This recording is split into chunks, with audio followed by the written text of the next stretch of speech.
one of the biggest legal clouds over Gautam Adani just vanished in a U.S. courtroom, even as a major oil spill off Oman keeps spreading. Welcome to the Automated Daily, Top News Edition, the podcast created by generative AI. It's August 12th, 2026.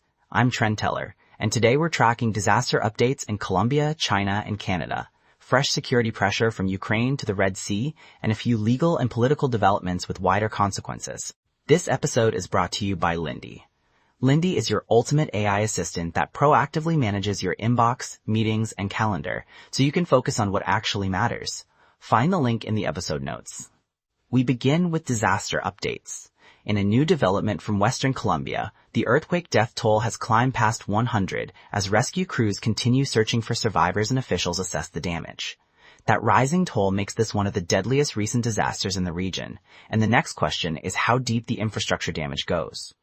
In China, Typhoon Dolphin has now moved inland, with authorities preparing for heavy rain, flooding, and wind damage across central areas. Inland storm impacts can be just as disruptive as coastal landfall, especially when transport, power, and evacuations all come under strain at once.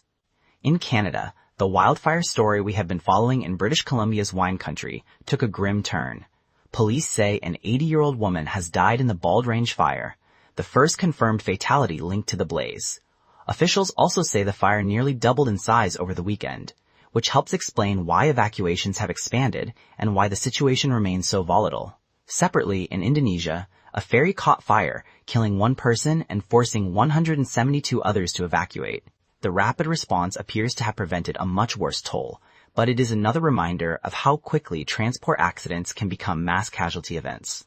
A separate emergency is unfolding off Oman, where an oil spill from a grounded tanker has spread across roughly 400 square kilometers. At that size, the concern is not just the cleanup itself, but the broader impact on marine life, coastal areas, fisheries, and nearby shipping activity.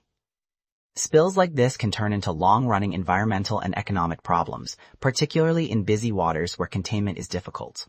On the war front, Ukrainian officials say fresh Russian strikes on Zaporizhzhia and Kyiv killed 5 people and caused damage in multiple locations. It is another stark example of how the war's daily toll continues to fall on civilians as well as infrastructure.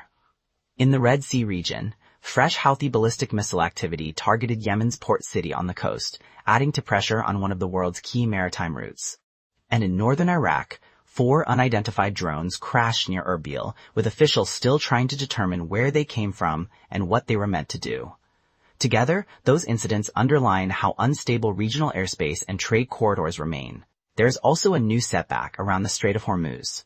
Hopes for a deal have weakened after Donald Trump demanded Iranian reparations, a move that appears to have added friction to an already fragile situation. That matters well beyond the Gulf, because Hormuz is one of the world's most important energy choke points. When diplomacy there loses momentum, markets tend to pay attention. In business and legal news, a U.S. judge dismissed the criminal case against Indian billionaire Gautam Adani. That removes a major legal threat from a case watched closely in both the United States and India, and investors will now be looking at what this means for sentiment around Adani-linked interests. In East Asia, South Korea's top court ordered Nippon Steel to pay additional compensation in a forced labor case, reviving a sensitive historical dispute with Japan that could spill back into diplomacy and corporate risk.